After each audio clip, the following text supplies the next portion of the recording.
جمال الوجود بذكر الإله، وتصفو الحياة بنور هدى، وتطلب نفس له طاعة، ويبلغ سعد إلى منتهى.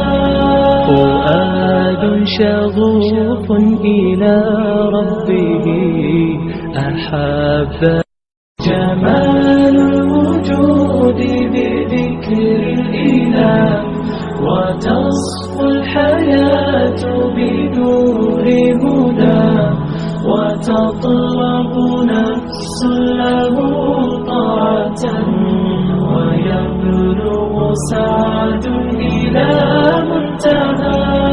فؤاد شغوف إلى ربه